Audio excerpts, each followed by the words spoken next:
All right, so you've started blogging and you're wondering, should I start writing about more beginner stuff or the advanced stuff? Which one should I do?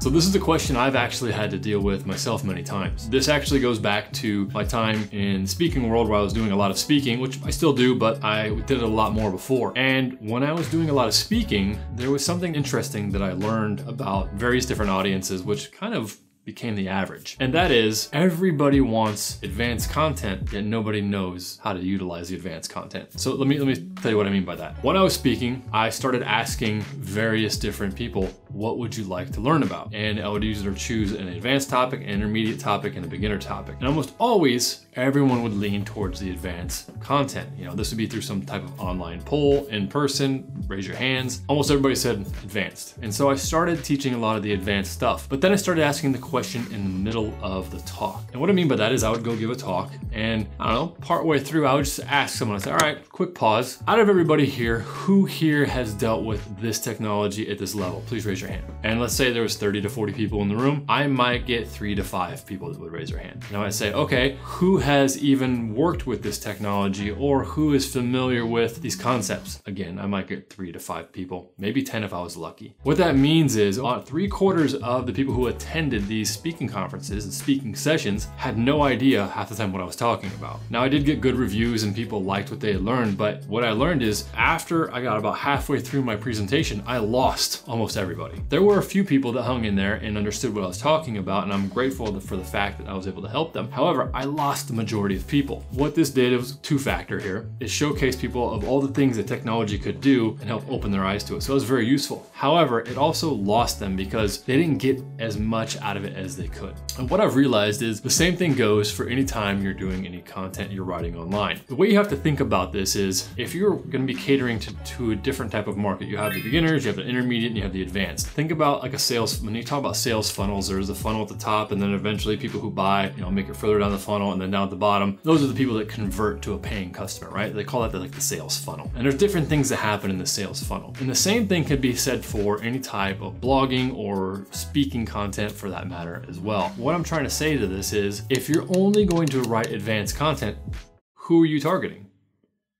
You're targeting the intermediate to advanced crowd. But how big is the intermediate to advanced crowd out there? I can count on 1 or 2 hands, simply because of my age, of the number of people that I know that have 20+ years of experience in the software industry. I mean, there's a ton of us out there, but if I juxtapose that against the number of beginners that are coming into the software industry, can you tell me which one you think is bigger? If you guess the beginners, you're completely right. Think about it. There's a tremendous amount of beginners. There's people who are trying to learn to code that are 10 years old or younger. There are people in high school, there are people in college, there are grandmas and grandpas and people middle-aged and people who are changing careers. They're all trying to learn to code. There's someone in an office right now trying to figure out how to do a VBA function inside of Excel to kind of automate something. They exist everywhere. The beginner funnel is humongous. And so what I'm trying to tell you is if you're going to write content and you want to get it to the widest audience possible, you're going to want to write some type of beginner content. Now this could be building your first application in XYZ language. It could be building your first screen with React. It could be understanding your first HTTP request with this certain library, because it's going to be very, very big compared to, let's flip that on the side, let's use that HTTP library example again, how to handle customized certificates in this particular library that expire within the next 30 days. The amount of people that are having that problem,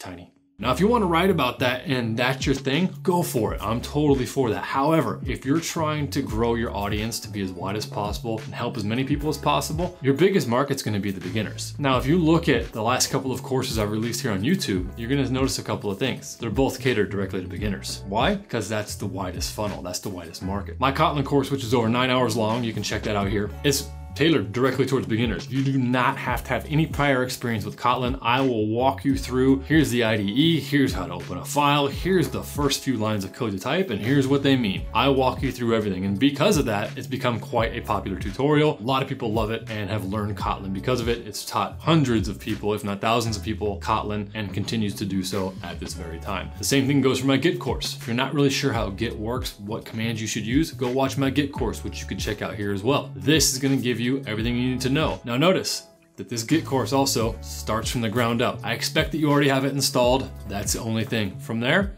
we walk in and hop right into the Git command line and learn it right from there. Now, that doesn't mean that you shouldn't do any advanced content. You can put the advanced content out there. Just know that the amount of people that are going to read it and consume it are going to be much lower than people who are learning the beginner content. So depends on what you're really after. If you're trying to build your blog, if you're trying to go out speaking, if you're trying to do any types of videos or tutorials or content like that, I recommend that you understand what your target audience is. And if you're trying to approach a much wider mass market, you're going to want to go for more of the beginner content simply because you're going to get a lot more people in. Now, this does a couple of things for you. Number one, it exposes you to a lot more people. So everyone's going to start seeing you simply because it's beginner content. Number two, it builds you as an authority and builds that trust with the person who's watching you. If someone learns a programming language or technology from you, they have now built trust with you because I trust Don, he has taught me Kotlin. If he puts out a course on Git, okay, cool, I'm going to watch that because I already learned Kotlin from him. I really liked the way he was teaching and he knows what he's talking about, so I'm going to go there. What this does is, number three, opens up additional future opportunities for you to do that intermediate to advanced content as well. Because once you put that out there, once someone has already learned through the learning path, which is kind of that gateway of the beginner content, they're much more apt to read your advanced content. Again, that funnel's still going to be smaller than it is at the beginner, but you're building that trust, the authority, and that relationship with the reader, the viewer, or the listener to actually trust what you're saying so that they'll take your content seriously. Now, what you do at this point is up to you. A lot of people will try to sell courses. This works great too because you've built that authority and that trust with them. You've given them something for free, and you can do that at that time if you want to, or you can continually give it away for free. That's completely up to you.